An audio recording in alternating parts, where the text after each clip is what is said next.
나는 아버지의 재혼 파티에서 청소부로 서 있었다. 흰 장갑을 낀 손으로 샴페인 잔을 닦으며 아버지가 새아내의 허리를 감싸는 모습을 똑똑히 보았다. 이제야 진짜 가정이 생겼어. 아버지가 웃으며 말했다. 그 말은 내 가슴에 칼이 되었다. 나는 박은지. 박성호 회장의 첫 번째 딸이다. 17살 때 아버지는 어머니를 버리고 더 젊고 돈 많은 여자 집안의 딸과 재혼했다. 회사 주식이 폭락 직전이었고 그 집안의 자금이 필요했다. 어머니는 위암 말기 진단을 받았지만 아버지가 준 위자료는 병원비의 3분의 1도 안 되었다. 어머니는 죽었다. 나는 장례식장에서 아버지를 기다렸지만 그는 나타나지 않았다. 그날부터 나는 죽지 않기로 했다. 살아서 갚아주기로 했다. 대학은 전액 장학금으로 나왔다. 졸업 후 나는 성을 어머니 쪽으로 바꾸고 머리를 짧게 자르고 안경을 썼다. 그리고 이 회사에 청소부로 지원했다. 아무도 나를 의심하지 않았다. 아버지의 방, 새아내 이혜린의 방, 이복동생 민준의 방을 매일 닦았다. 그들은 나를 보지 않았다. 나는 그들의 쓰레기를 버리고 그들의 대화를 듣고 그들의 냄새를 맡으며 살았다. 4년 동안 나는 기다렸다. 아버지가 민준에게 너만이 내 후계자다라고 말하는 소리를 들었다. 혜린이 어머니의 사진을 발견하고 이 여자 아직 생각하냐 며 찢어버리는 소리를 들었다. 민준이 클럽에서 여자들에게 돈을 뿌리며 내 아버지가 박성호야 라고 자랑하는 소리를 들었다. 나는 아무 말도 하지 않았다. 아직은 때가 아니었다. 그날 재혼 파티가 끝난 후 나는 아버지의 서재를 청소했다. 서랍 깊숙이 오래된 USB를 발견했다. 집에 가져가 꽂아보니 아버지가 회사 자금을 해외 계좌로 빼돌린 증거가 가득했다. 수백억 원 민준의 유학비, 혜린의 해외 부동산, 그들의 호화 생활을 위한 돈이었다. 어머니의 치료비는커녕 내 학비조차 주지 않았으면서. 나는 그날 밤 처음으로 웃었다. 차갑게, 조용히. 나는 다음 날도 평소처럼 출근했다. 아무도 모르게 USB를 복사하고 원본을 제자리에 돌려놓았다. 그리고 기다렸다. 아버지는 여전히 바빴다. 주말에도 회사에 나와 민준과 함께 후계 구도를 논의했다. 나는 복도에서 카트를 밀며 그들의 목소리를 들었다. 민준아, 너는 아직 어리지만 곧 내가 이 회사를 이끌 거다. 네, 아버지. 걱정 마세요. 나는 그 말을 들으며 바닥을 닦았다. 손끝이 떨렸다. 분노가 아니라 오히려 차가운 확신이 스며들었다. 나는 이미 결심했다.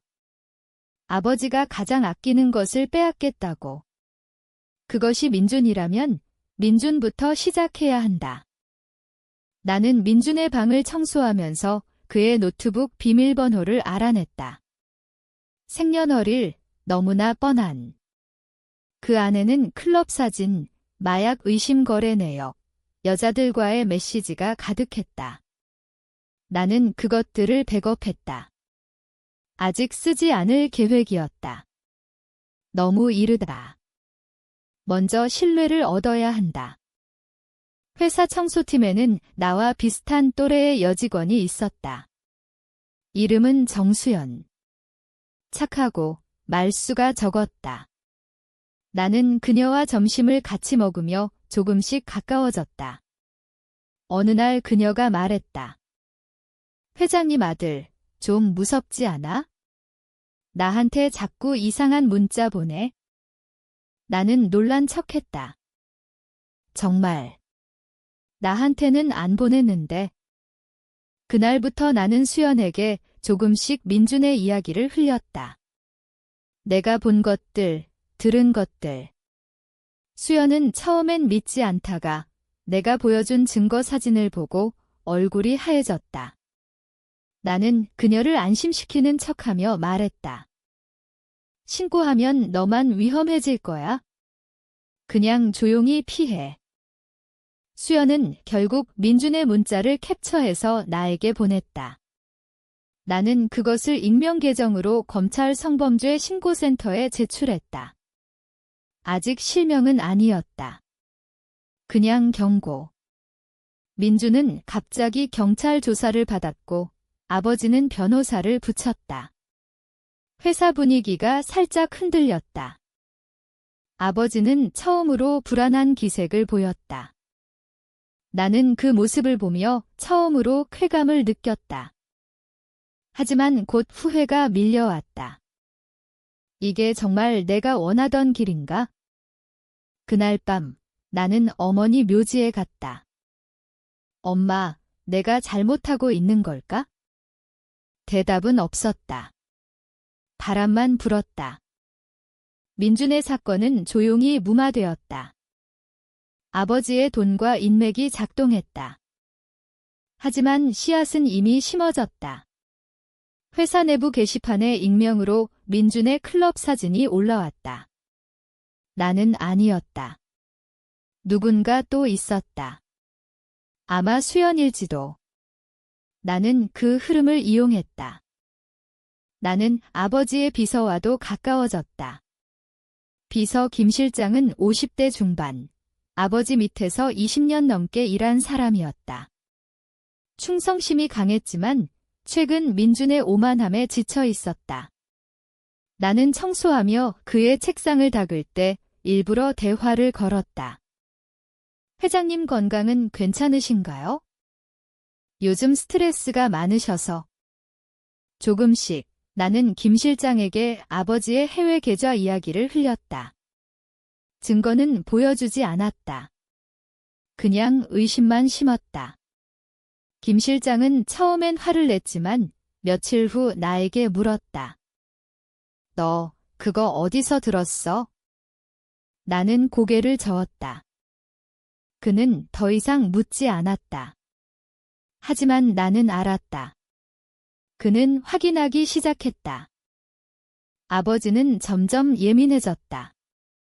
청소팀 전체를 대상으로 보안 교육을 실시했다. 나는 그 교육을 들으며 눈을 내리깔고 있었다. 아버지가 강단에 서서 말했다. 요즘 회사에 이상한 소문이 돈다. 내부 배신자가 있을 수 있다. 나는 그 말을 듣고 속으로 웃었다. 배신자. 맞는 말이었다. 하지만 배신자는 아버지였다. 그날 밤 나는 두 번째 익명 제보를 했다. 이번엔 아버지의 해외 계좌 일부만. 검찰이 아니라 금융감독원에. 조사는 시작되었지만 아직 표면으로 나오지 않았다. 아버지는 변호사들을 불러 회의를 했다. 나는 그 회의실을 청소하며 그들의 대화를 들었다. 누가 알았을까? 내부 직원일 가능성이 높아요. 나는 카트를 밀며 복도를 나왔다. 심장이 뛰었다. 두려움과 흥분이 섞인 감정. 나는 이미 돌이킬 수 없는 지점에 서 있었다. 아버지가 나를 불렀다.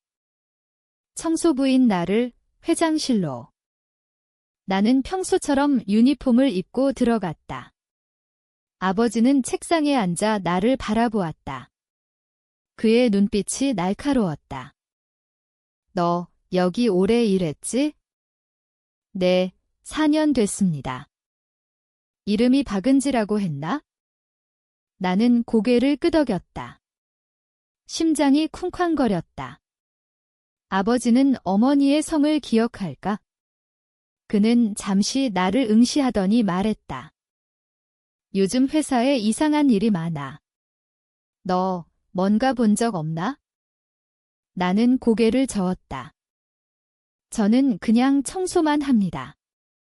아버지는 한참 나를 보다가 손을 내저었다. 나는 나왔다.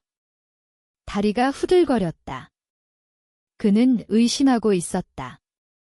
하지만 증거는 없었다. 아직. 그날부터 나는 더 조심했다. 하지만 멈추지 않았다. 세 번째 제보. 이번엔 아버지가 혜린의 명의로 해외 부동산을 산 증거. 언론에 익명 제보했다. 다음 날 아침 경제지 일면에 실렸다. 박성호 회장, 비자금 의혹. 회사 주가가 15% 하락했다. 아버지는 긴급 이사회를 소집했다. 혜리는 히스테리를 부렸다. 민주는 클럽에도 나가지 못하고 집에 틀어박혔다. 나는 그 광경을 멀리서 지켜보았다. 이제 돌이킬 수 없었다. 나는 이미 너무 멀리 왔다. 하지만 밤이 되면 후회가 왔다. 어머니가 살아계셨다면 나를 말리셨을까? 나는 거울을 보았다. 눈이 차가워져 있었다. 내가 나를 잃어가고 있었다. 검찰이 회사에 들이닥쳤다. 압수수색. 아버지는 회장실에서 끌려나왔다. 플래시가 터졌다. 혜리는 울며 따라 나왔다. 민주는 경찰서에서 마약 검사를 받았다. 내가 마지막으로 보낸 제보였다. 모든 증거를 한꺼번에. 회사 주가는 거래 정지. 직원들은 패닉에 빠졌다. 나는 청소복을 입고 그 광경을 지켜보았다. 아무도 나를 보지 않았다. 아버지는 구속되었다. 횡령과 배임, 탈세. 혜리는 이혼 소송을 준비했다. 민주는 재활원에 들어갔다. 나는 마지막으로 회장실을 청소했다. 빈 방, 아버지의 책상 위에 오래된 가족 사진이 하나 남아 있었다. 어머니와 나, 어린 시절의 나, 아버지는 나를 안고 웃고 있었다. 나는 그 사진을 집어 들었다가 다시 내려놓았다. 나는 회사에 사표를 냈다. 이제 끝났다. 아버지는 1심에서 징역 12년을 선고받았다. 회사는 파산 절차에 들어갔다. 혜리는 해외로 도망갔다. 민주는 아직 재활원에 있다. 나는 작은 원룸에서 혼자 산다. 돈은 없다. 하지만 자유롭다. 가끔 어머니 묘지에 간다. 말하지 않는다. 무슨 말을 하겠는가? 어느 날 교도소에서 편지가 왔다.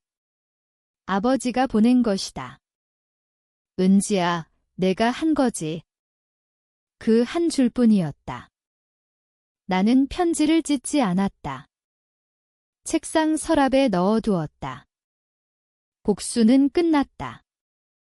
하지만 나는 이미 내가 아니었다. 이게 정의였을까? 아니면 그냥 또 다른 배신이었을까?